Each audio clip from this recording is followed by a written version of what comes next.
Jo, hej Mikkel. Nu vil jeg løse opgave 1, så jeg går lige ind i min opgaveformulering, som jeg har et andet vindue her og læser den op.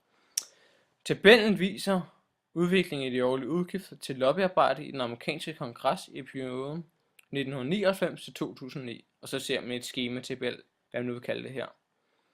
I model kan udviklingen beskrives ved y er lig b gange a i x'ene, hvilket også er forskriften for eksponentiel vækst.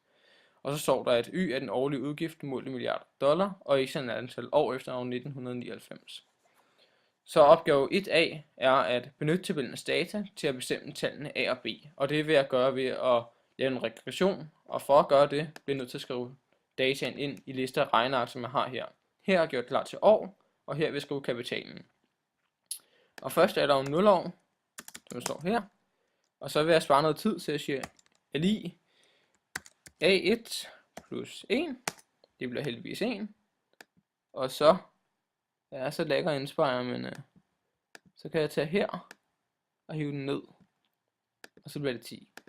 Så herhenne har jeg skrevet beløb, eller kapitalbeløbet i milliarder dollars, og det har jeg gjort for at snyde, men det har jeg gjort, fordi mit screen, ja, hvad det nu man kalder det, skærmbillede klip, det gad ikke at virke.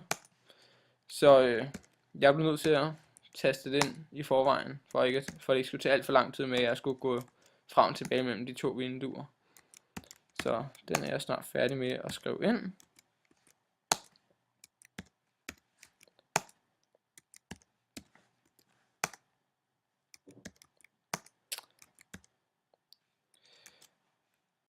Godt, så skulle den være løst.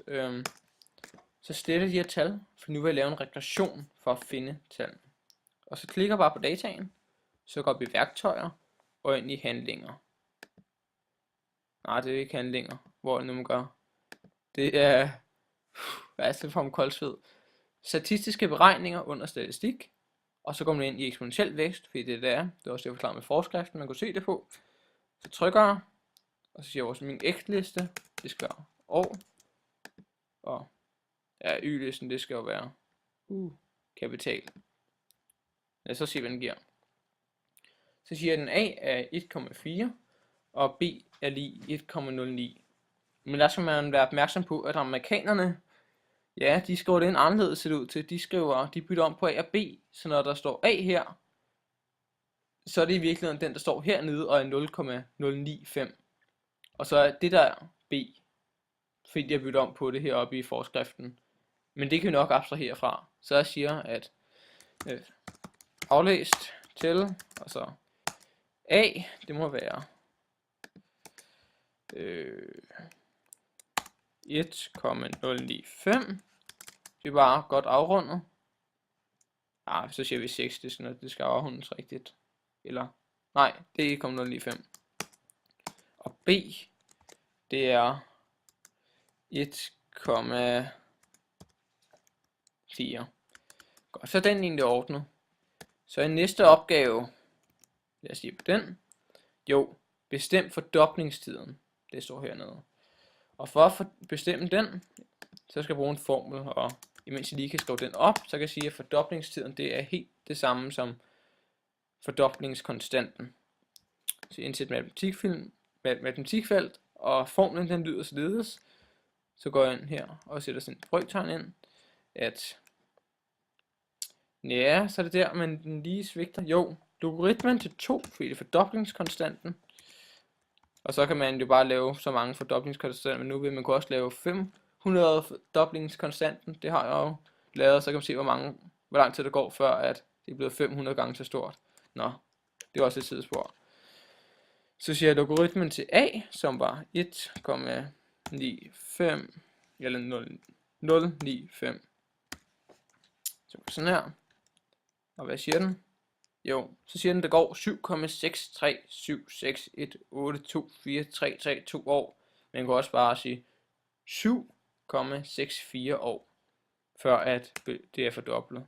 Og det passer nok meget godt. Det var den første, nu er jeg gået hen til opgave 2. Jo, hej Mikkel. Nu er jeg løst opgave 2, og for at gøre det vil jeg lige gå hen i opgaveformuleringen. Og det gør jeg så nu. Det lægger lidt, det må undskylde. Så der er opgave 2. Figuren viser 3BC, hvor vinkel C er stum. Nogle af målingerne fremgår af figuren. Og så står der bestemt vinkel C, og opgave A, eller opgave A, der gør det. Og så opgave B står der bestem arealet af sidelængden AB, vinkel B og linjestykke AC. Så vil jeg gå ind og konstruere den i Nspire, og det vil jeg lige vise, hvordan jeg gør nu. Jeg går ind i mit Nspire-vindue, så deler jeg siden op i to, så jeg har et notesfelt her til højre, som jeg lige indsætter. Og så har jeg mit geometrivindue, hvor jeg vil konstruere min trekant. Ja, så skriver jeg lige opgave 2 til starten her. Opgave 2. Og så skal jeg opgave A. Jo, trekanter. For at gøre det, skal jeg gå ind i vindue, som jeg har gjort. Så skal jeg gå ind i punkt og linjer. Så går jeg ind i halvlinje, og så klikker jeg her. For at konstruere en trekant skal jeg overføre nogle målinger, og nogle af de her tal er lidt store. Det er sådan 258 enheder, så jeg tager og dividerer de længder, jeg har fået med 2. Og det vil ikke gøre noget mod trekanten, den vil stadig forblive ligedannet, og der vil have de samme proportioner, så vinklerne vil være de samme. Og linjestykke A, B var 258 enheder, så det dividerer jeg med 50.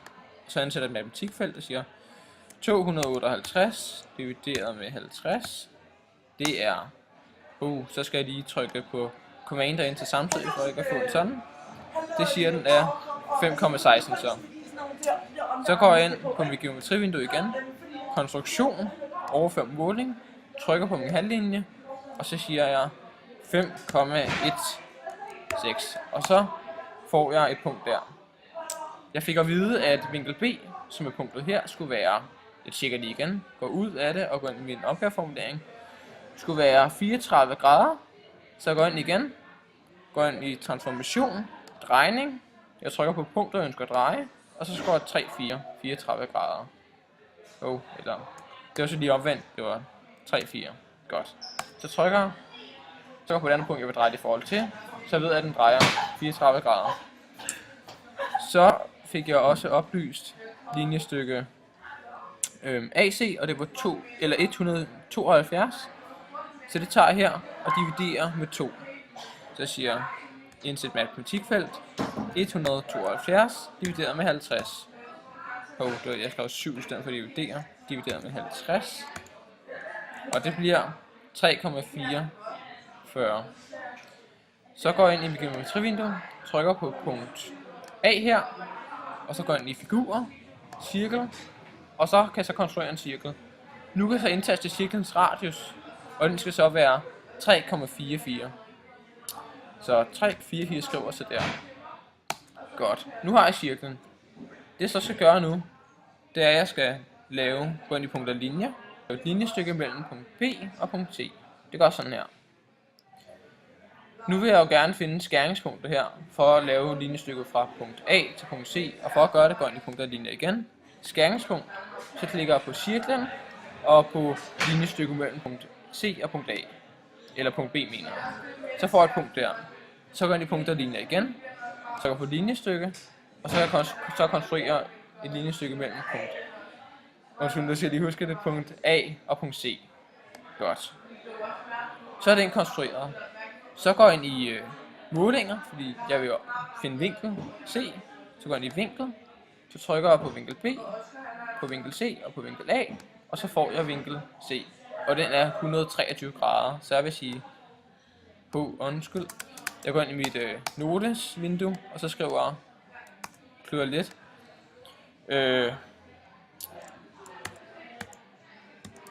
Aflæs til 123 grader, og jeg kunne også lave et rigtigt gradetegn, men det føler jeg ikke lige, at tid til. Det er jo lidt, så kommer det til at fylde meget med, at jeg skal finde ekstra symboler, altså i forhold til videoens længde. Opgave B var at finde trekantens areal.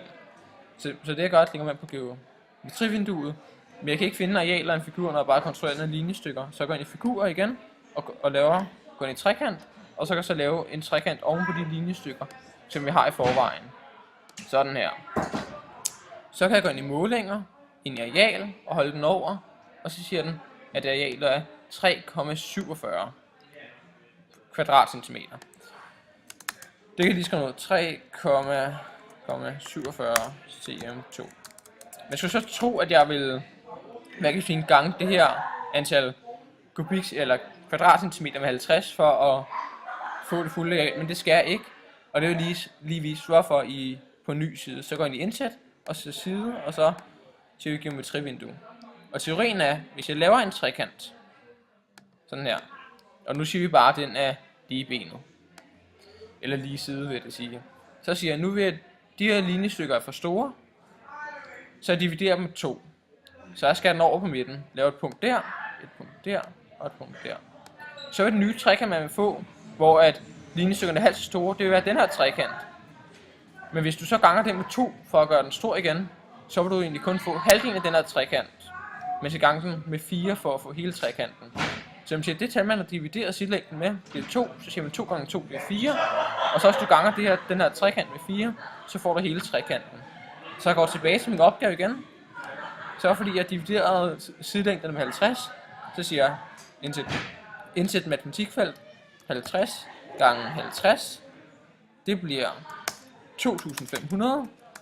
Så siger jeg indsæt matematikfelt 3,47 gange 2500. Lad os se, hvad det bliver. Det bliver 8675 kvadratcentimeter. Det skal være opgave 2. Du må have det. Hej.